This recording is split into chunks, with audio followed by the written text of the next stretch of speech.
Hello, welcome to the last time slot for this year's NNP Symposium.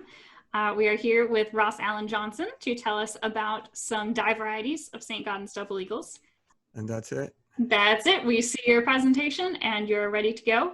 It is your show. I will be here if you need anything. Great. Well, thank you everyone for coming. I really appreciate your attention.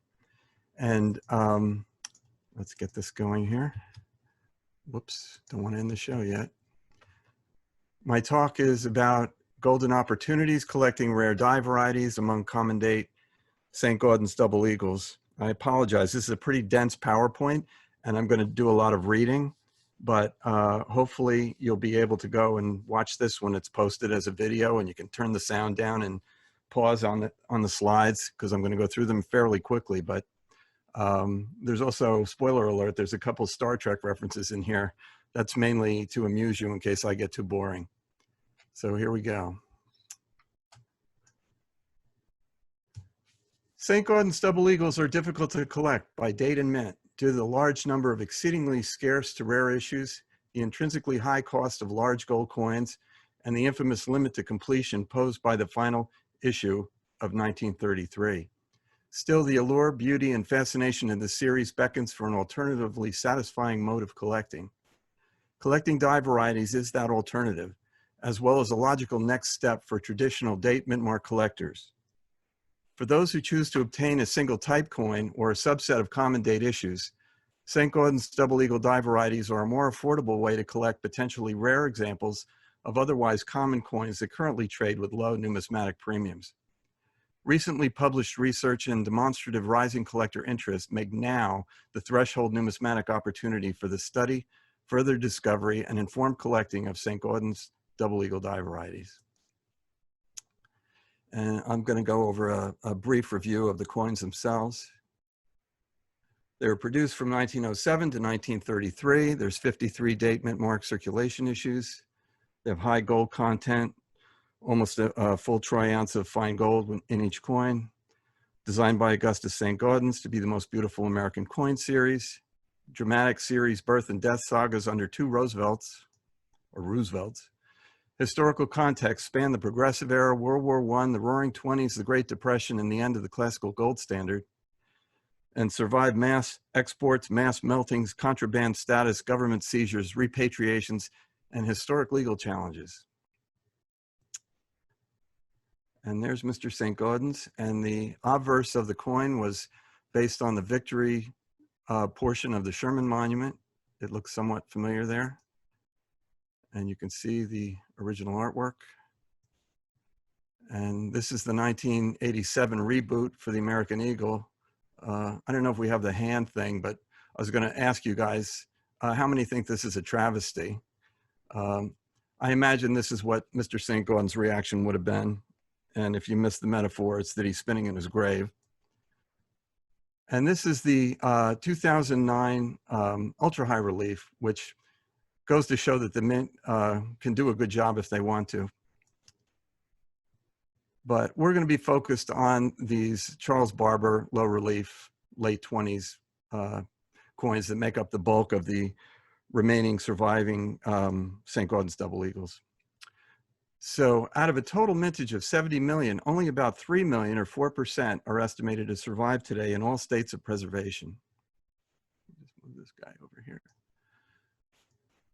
Of that number, 1.2 million or 40% are of a single date, 1924. Most were melted into 400 troy ounce bars and shipped by train to Fort Knox, where they tell us they're still there. With 2 million coins certified by NGC and PCGS, and some of those regrades of the same coin, at least 1 million uncertified raw saints still exist.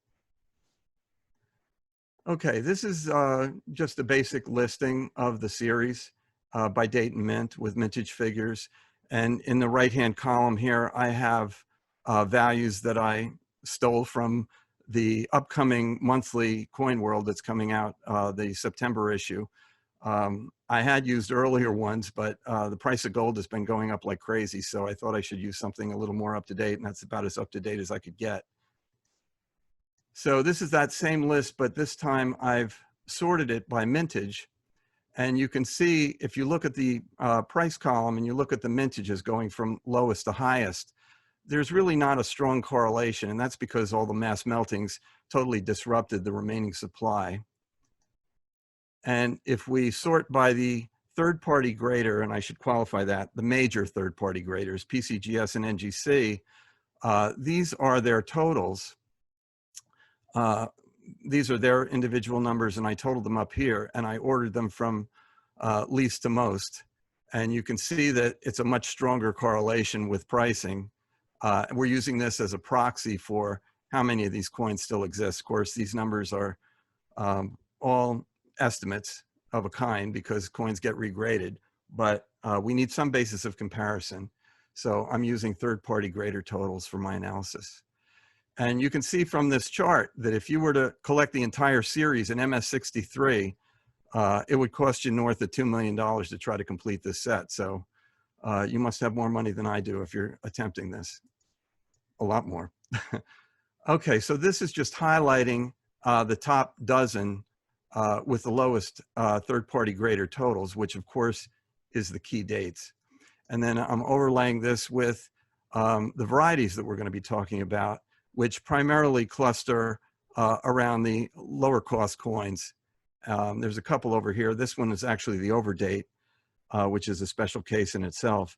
And then there's a couple of 22S's that we're going to talk about just because they're interesting. But basically, we're going to look at 13 different varieties because that's about as much as I could get into a 1-hour talk. And just for some background, if you're interested and you're not aware and you want to read more about these coins, origin stories I would recommend Roger Burdett's Renaissance of American Coinage, 1905 to 1908, or Striking Change by Mike Moran. These are both good books about the origin of the St. Gaudens series. And of course, the 33s, which everybody knows about. I'm sure everybody that's listening knows about. David Tripp's Illegal Tender, and Alison Frankel's Double Eagles, the epic story of the world's most valuable coin. I would recommend either of those. And we have to plug the Newman Numismatic Portal. There's some wonderful videos about St. Gaudens coins. This particular one that I'm highlighting, The Strange Case of the 33 Double Eagles, was a talk given by Greg Weinman, the US Mint Senior Counsel, about the saga of the Fenton coin and the Lang boards and whatnot. And it was given at a Pennsylvania Association of Numismatists meeting that I attended. And it actually won the 2018 Numismatic Literary Guild Award for Best Video. It's really quite good. I recommend it highly.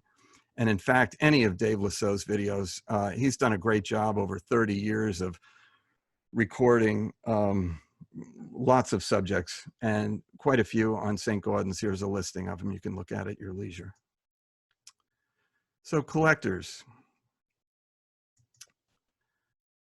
American coin collecting pretty much began with type collectors, and to this day, most new collectors start by collecting what they like, and that's a good way to collect, and it's a cost-effective way to collect.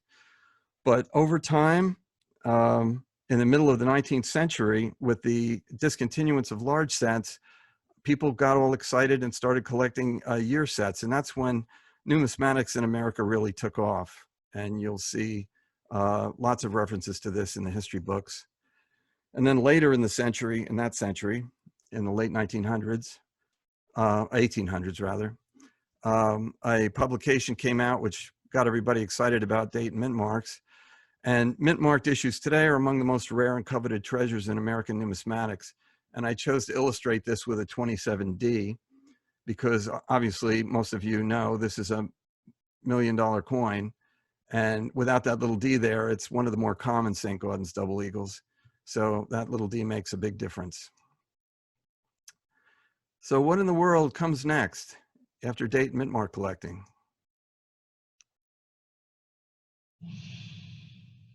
Die varieties, the final frontier of St. Gaudens double eagle collecting. Was that too corny? Okay, the case for collecting St. Gaudens double eagle die varieties. And I've got to move this thing or I won't be able to read it. Impractical to collect as a date mint mark series with many rare and expensive issues required to complete it. A subset of varieties is doable for a collector of more modest means. Varieties have been identified among many of the common dates of the series, making a respectable collection of them affordable. Currently, St. Gaudens double eagle varieties have very small certified populations within large ones for normal coins of the same date and mint. Not yet widely collected, they remain similarly priced compared with their normal counterparts, despite their relative rarity. Common date saints sell for a small numismatic premium over melt, so ditto for their associated varieties. Thanks to their underlying gold content, saint varieties represent a low-risk investment in a scarce or rare coin. Should variety collecting in this series take off as it has in others, it is worth noting that many of these coins currently have certified populations that rival the key date saints that sell for 5, 6, and even 7 figures. As more are found and attributed, their numbers will likely remain orders of magnitude below their common analogs. Rising attribution suggests more people are looking for them, possibly leading to net increases in premiums. And adding varieties has augmented strict date and mint mark collecting of other obsolete series, as opportunities for cherry picking rarities from among otherwise common coins is possible, potentially rewarding and fun. And it is fun. So what energizes collecting in a series? Well, market attention, rising premiums, spurs increased collector awareness and the production of additional informational resources. Rising collector interest underlies the demand for coins, driving premiums and the need for more information about them. New information resources promote market activity and stability as increased knowledge is shared with both market makers and collectors. This is 3 ways of basically saying the same thing, which is that market attention, information resources, and collector interest all sort of reinforce each other. And it's hard to say what comes first. It's sort of a chicken and egg thing. But something has to happen to sort of juice interest in an area of numismatics like die varieties. The discovery of the 1955 double die Lincoln cent fueled die variety interest in that series. In 1971, Van Allen and Malice's Encyclopedia of Morgan and Peace Dollars launched silver dollar die variety collecting, the VAMs that we hear about. So why aren't St. Gaudens double eagle die varieties widely collected? I found this quote. It's more than 100 years old. The difficulties encountered were the lack of any guidebook to this new territory, the remoteness of the very few collectors who were also attracted to it, the absence of information among collectors at large, as well as dealers and experts, wise in other coinage, and consequently the entirely haphazard search for desired varieties amid large stocks and private accumulations, because such pieces were not distinguished from similar, otherwise common coins and saved in appreciation of a separate table of values. This pretty much explains it for me, and I'm curious if any of you know where I clipped this quote. I'll give you a hint.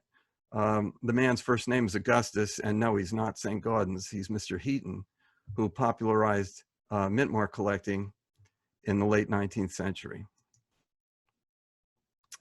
For St. Gaudens double eagle die varieties, lacking was a critical mass of accurate, authoritative, and detailed information from a reputable source, easily and widely available to foster interest in the collector and confidence in market makers.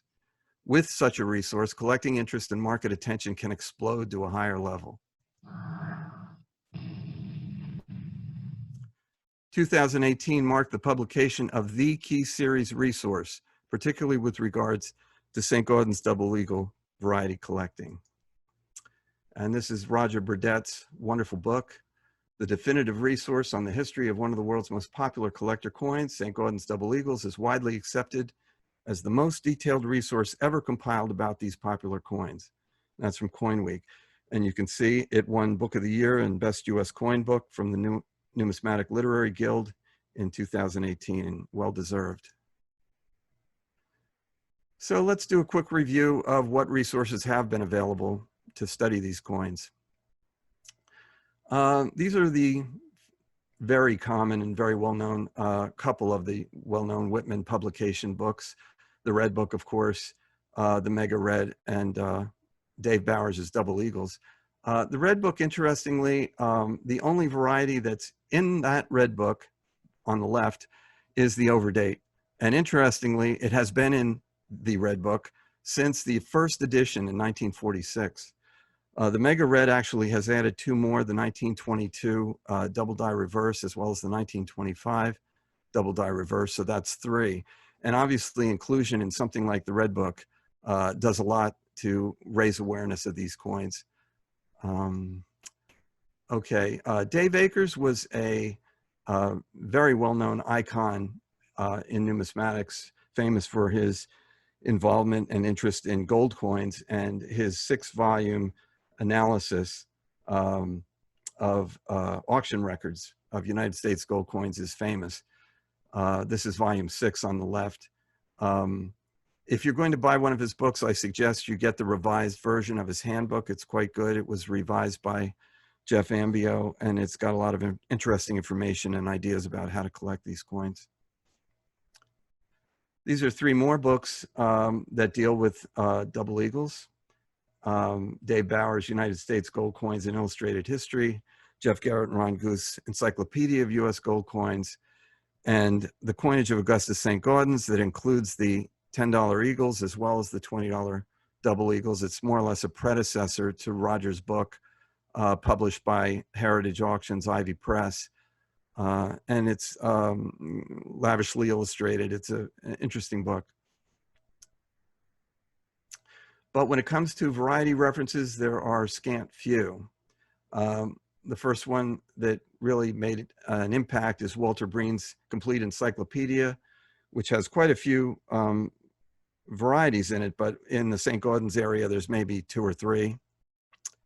The Cherry Picker's Guide, which is up until Roger's book, was the only really current resource to tell you anything about die varieties in a published form, a book form. And of course, Roger's book. The Cherry Picker's Guide, the last 2 editions have had, I believe, 6 double eagle, St. Gaudens double eagle entries. Roger's book has dozens, and it's by far and away a huge leap forward. And the other remaining really important variety resource is the Variety Plus webpage that Dave Lang pretty much pioneered and has shepherded for the last 20 years. It includes quite a few varieties, many not in the Cherry Picker's Guide yet. Until recently, there was very little interest in gold coin varieties, particularly with respect to the higher denominations. But this is changing. NGC has been aggressive in identifying those double dies not already in the Cherry Picker's Guide. And Dave has done a great job. Now this chart, we'll go through this kind of quickly. It's basically the Variety Plus varieties. They're listed here. The ones with FS numbers are ones that are also in the Cherry Picker's Guide. These are just NGC attribution numbers, but I've been watching these for the last couple of years. So this is a 5-year spread, and you can see the total in the last 5 years of NGC attributed certified coins is 280 more in 2020 than there were in 2015. So people are collecting these, looking for them, getting them attributed. I can assure you these aren't all mine. So die varieties.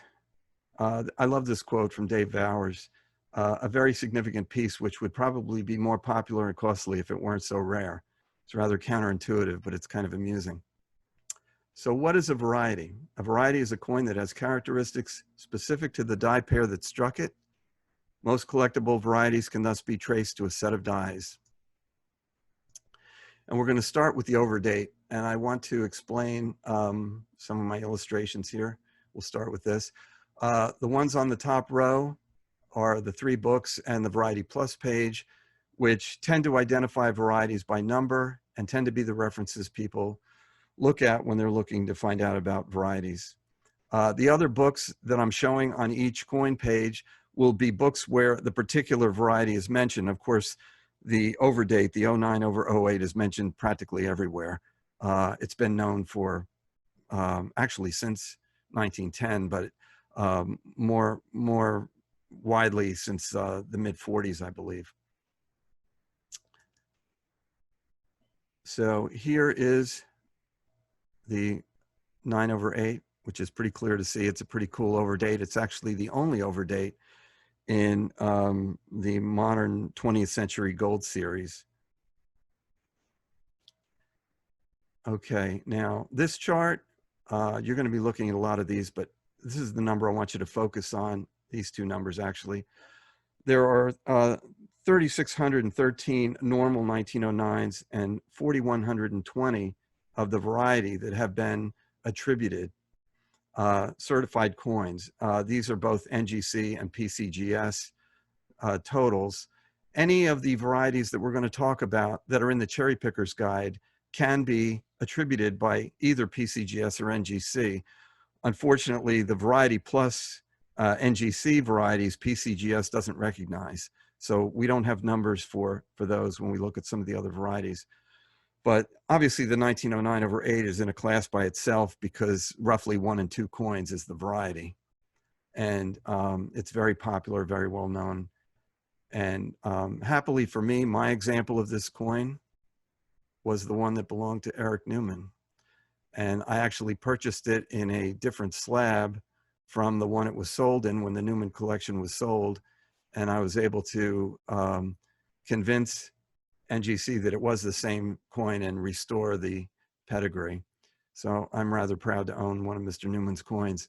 And this was a note that he had with the coin, which I think is interesting, that it's an uncirculated brilliant specimen in Colonel Green's collection was only fine. And apparently he paid $150 for it. I can assure you I paid more than that. Okay, the 1909 repunch mint mark. This is the one that is in the Cherry Picker's Guide. It's also on the Variety Plus page. They actually have 4 1909 S/S repunch mint marks, but we're only going to talk about 2 of them. Here's the first one, which is in the Cherry Pickers. It's pretty easy to spot. It's got these sort of vampire fangs down below. And if we look at the numbers here, there are only 90 of these that have been attributed. And if we compare these to our key date list, you'll see that this coin has fewer certified examples than 10 out of these 12 key date coins. Only the 27D and the 30S have fewer certified examples as of now. Now, will we find more of these? Probably. Will the number drop maybe somewhere else in here? Probably. But for the time being, I find this very interesting. 1 in 147 coins, or roughly 2/3 of 1%, are the variety.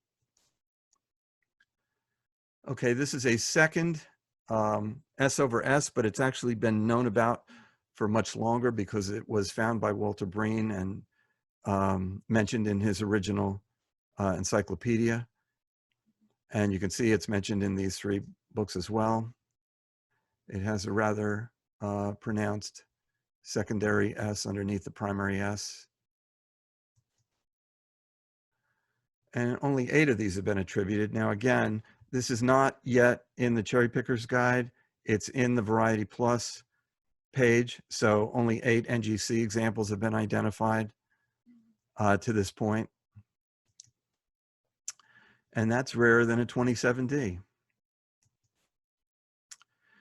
Okay, the 11D/D repunch mint mark. This one is fairly well known. It's probably the second most well known variety of the St. Gaudens series. It's in quite a few of these books. In Roger's book, he actually describes 3 different, more or less, versions of the same kind of anomalous crescent to the right of the primary D. He's convinced me that there are multiple versions of this. Probably a lot of the ones that have been certified already, they're thinking that it's the Cherry Picker version, but it may or may not be. You can see quite a few of these have been found.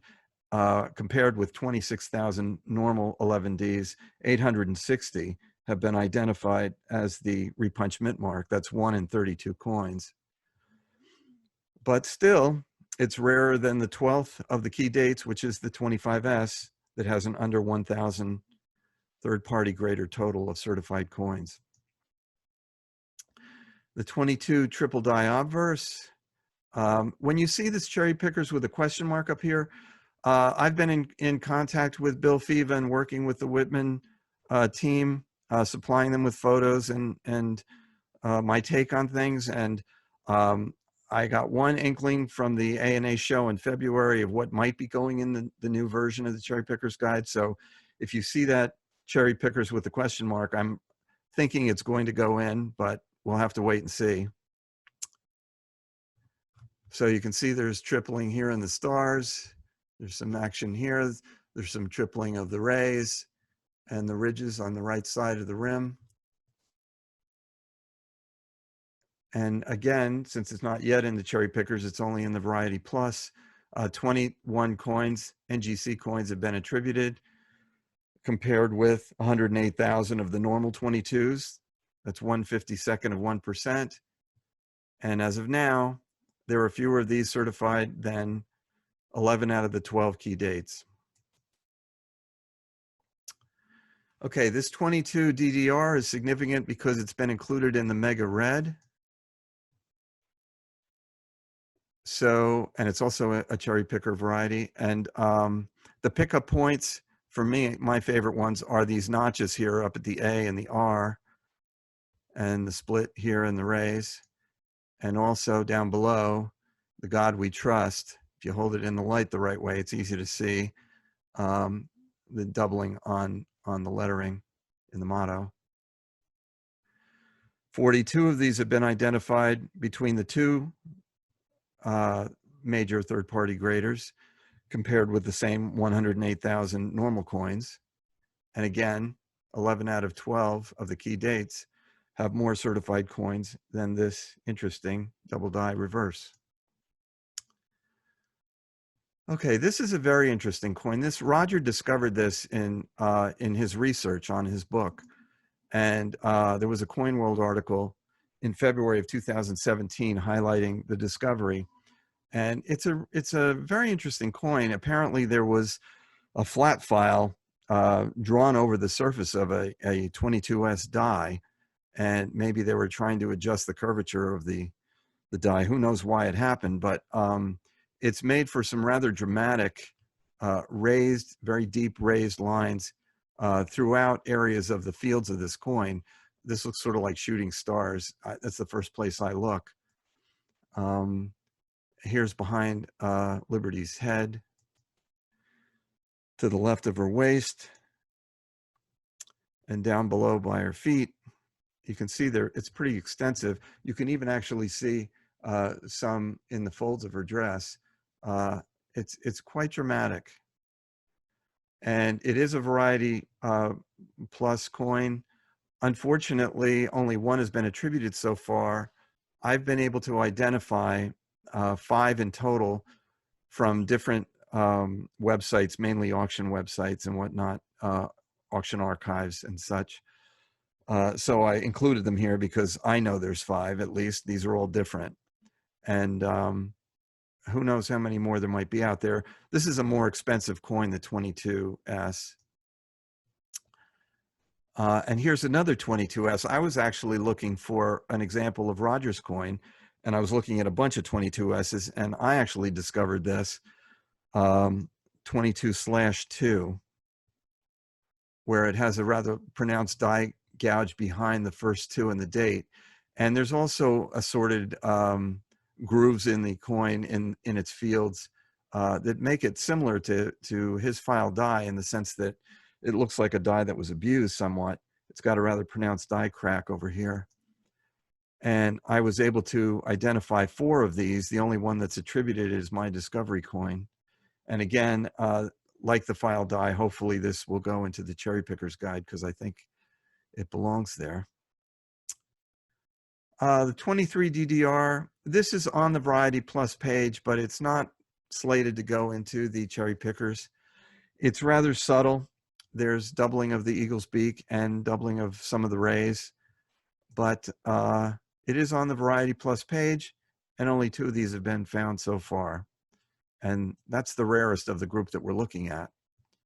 So that's pretty rare. The 24 double die obverse, this is a very interesting coin, because my very first St. Gaudens that I bought back when I was 14 in 1969 turned out to be a double die obverse. Here's what it looks like. There's doubling along the right side of Liberty's gown. And when I first spotted this, I can't claim to be the discoverer because I didn't know what I was looking at. But when I first spotted this, I thought perhaps I'd bought a forgery. I was very happy to learn later on that it was in fact a double die. And another interesting thing about this particular one is that late die state examples display this very diagnostic series of die cracks, which we'll talk about a little bit more later. But you can see they go through the middle of the B. There's two of them here between the T and the Y, through the middle of the R. They make great diagnostic tools when you're looking on websites and trying to identify these varieties.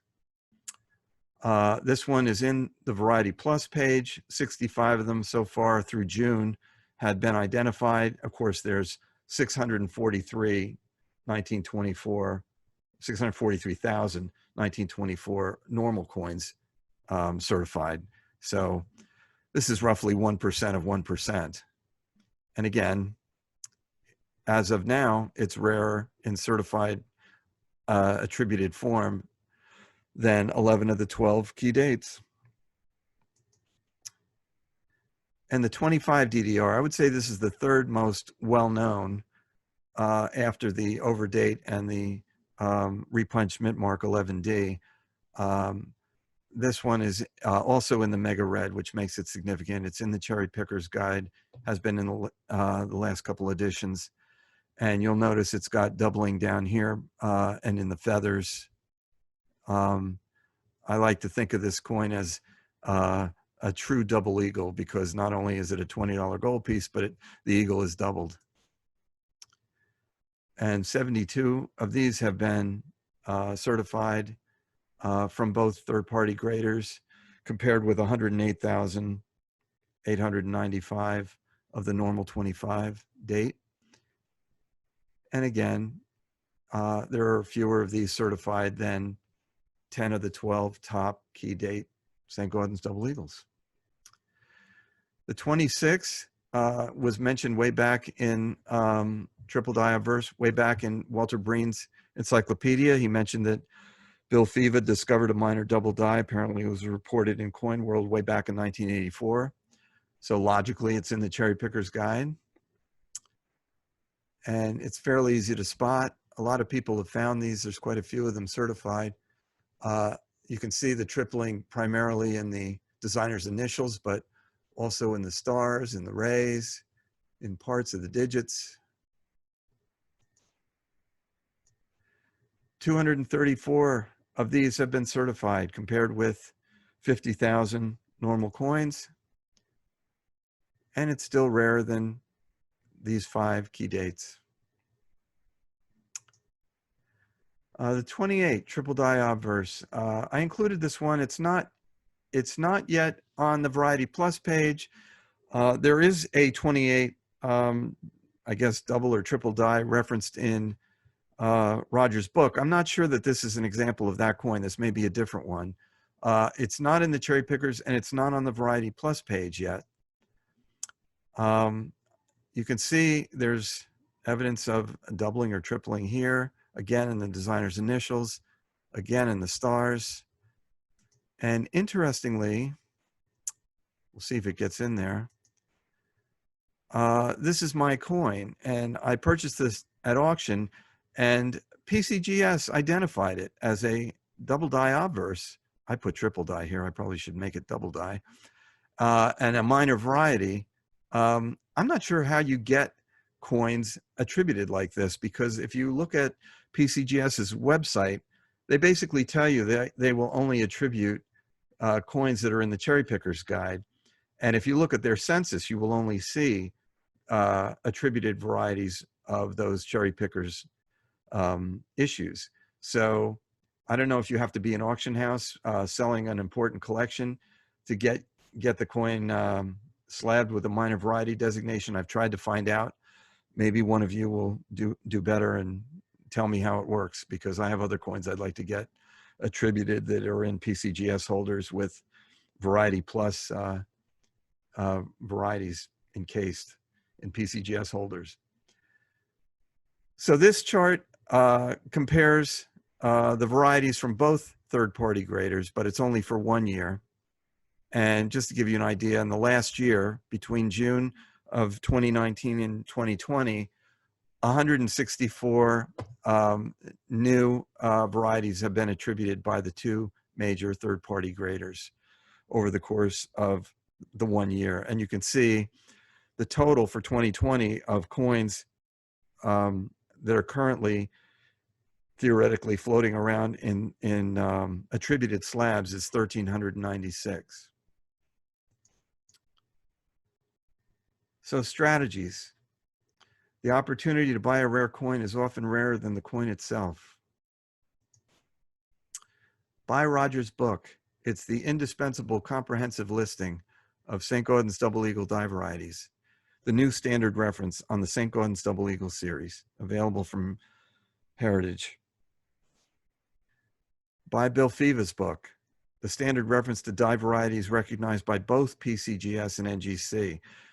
Getting a variety in the Cherry Picker's Guide is really important because I can't tell you how many PCGS coins I've seen at auction where the cataloger had no idea it was a variety because it's not, doesn't say it on the slab, and if you can't get it on the slab, people don't recognize it, and that's been something holding things back. But the Cherry Picker's Guide currently has 6 St. Gaudens Double Eagle die varieties, and I'm hopeful that number is going to close to double with the next edition, which I'm told is coming out later this fall.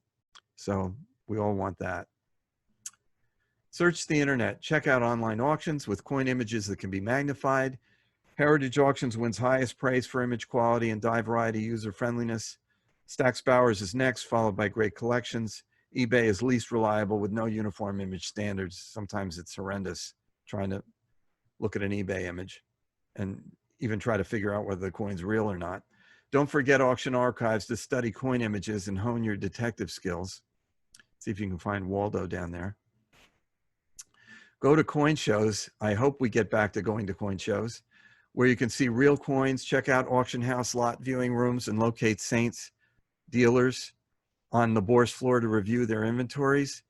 I can tell you the experience of going to lot viewing rooms, even if you're not going to participate in an auction, is a wonderful experience. You can look at wonderful rarities and hold them in your hand and turn them in the light and scrutinize them and spend as much time as you want, more or less. And it's a wonderful opportunity, and it's a great opportunity to look for varieties and to confirm that what you think is a variety that you've seen perhaps online. If you go to an auction at a major coin show, you'll feel better about bidding on it if you've confirmed that it is in fact what you think it is. Cherry pick. Not all pickup points used to identify varieties are easily visible in digital images. Examine example coins to see if there aren't additional die characteristics that confirm positive ID, like diagnostic die cracks. Here's an example of 24 from a Stack's Bowers auction. You'll notice there's no attribution on a PCGS slab because it's not in the Cherry Picker's Guide yet. And there's no mention of it in the lot description. And you can sort of see it here. But if you look closely, you can see the diagnostic die cracks that we looked at before.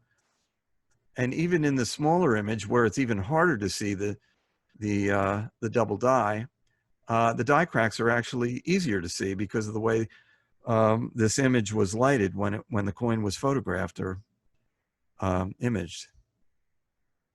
Make discoveries. Though St. Gaudens Double Eagle series ended in 1933, new die varieties are still being discovered. Notice any anomalies you find in your searching. It may be a brand new die variety discovery.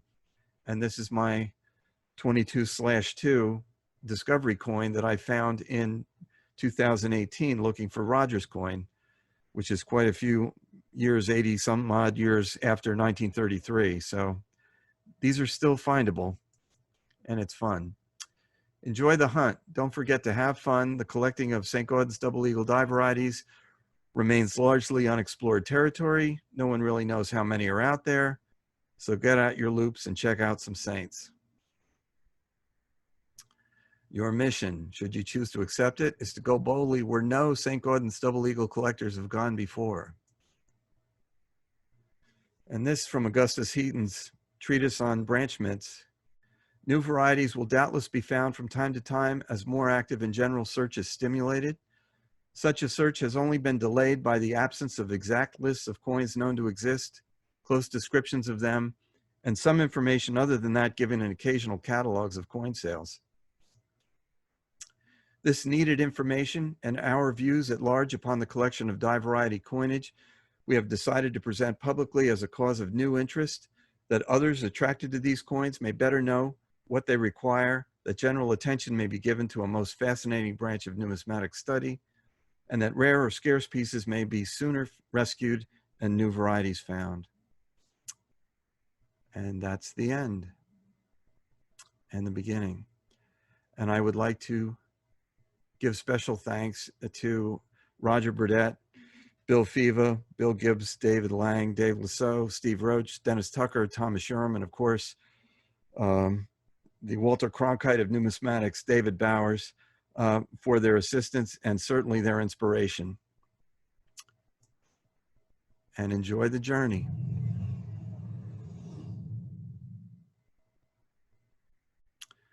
So if we have any questions. We do have a few questions in the Q&A. So Okay. you got the screen share stopped. Okay, let's see what we got. Okay, I'm curious how the market for variety collecting compares to mint error collection and whether you're aware of any references related to gold mint errors. I am not. Mint errors are a little tougher to find information about because unlike die varieties, they're kind of unique. You know, things that happen in the striking process, you know, you might get a couple of coins that exhibit the same kind of errors, but varieties are more easily collectible because once a die has some anomaly about it, it stamps out a bunch of coins. So they're much more collectible. And there was one other point I was going to make about errors that slips my mind, but maybe it'll come back to me. Let's see, what got you interested in collecting Saint die varieties?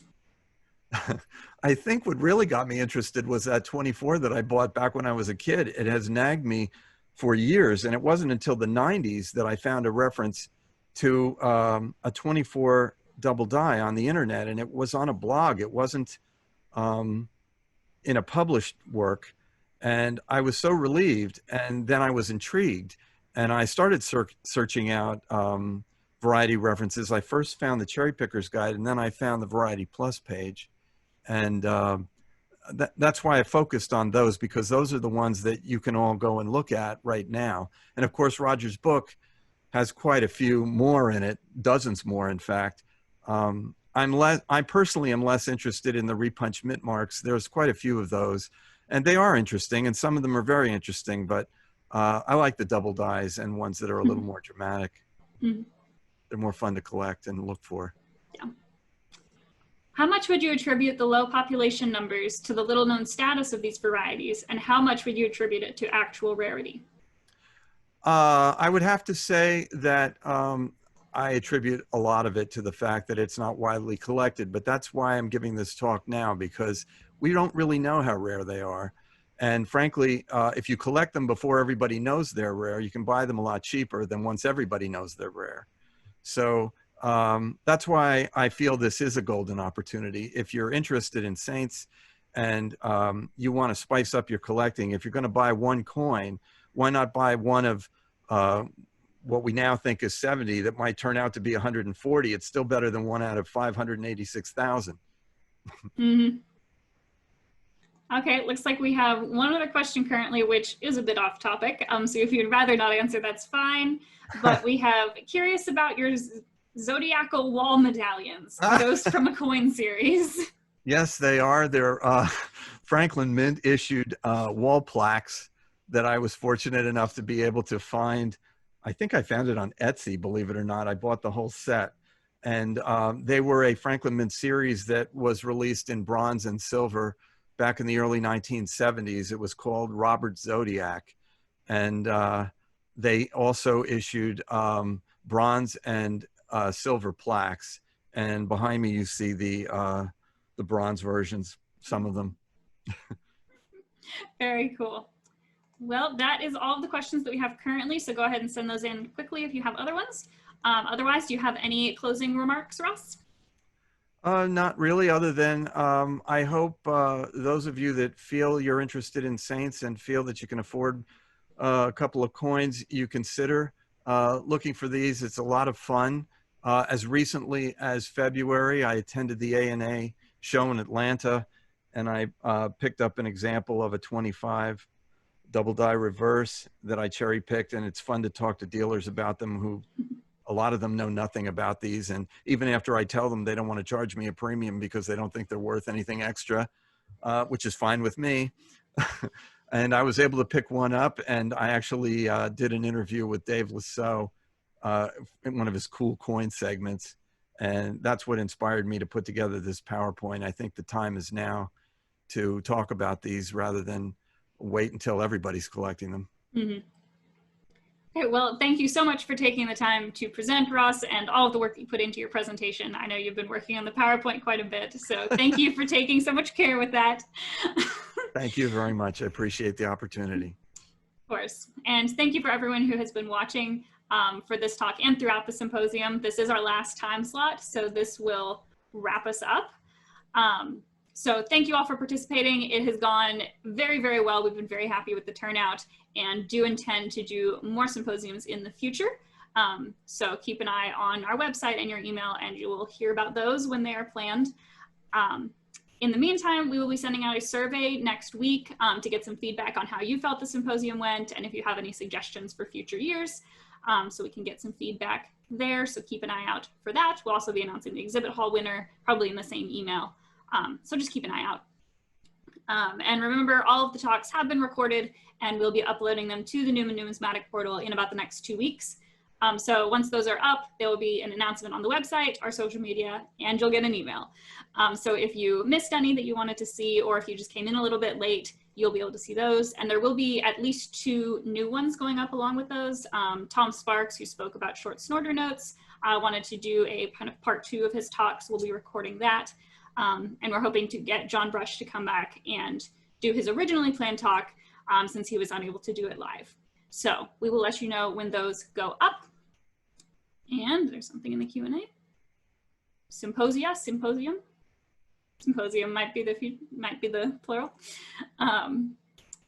So thank you all for attending. We are sponsored by EPNUS, the Eric B. Newman Numismatic Education Society, who do countless wonderful things for the hobby, including funding the Newman Numismatic Portal, and they donate a whole bunch to the ANA and have entirely funded this event. So huge thanks to them and all of you for helping make it a success, and that will wrap us up. So thank you all, and hope to see you all at future symposia.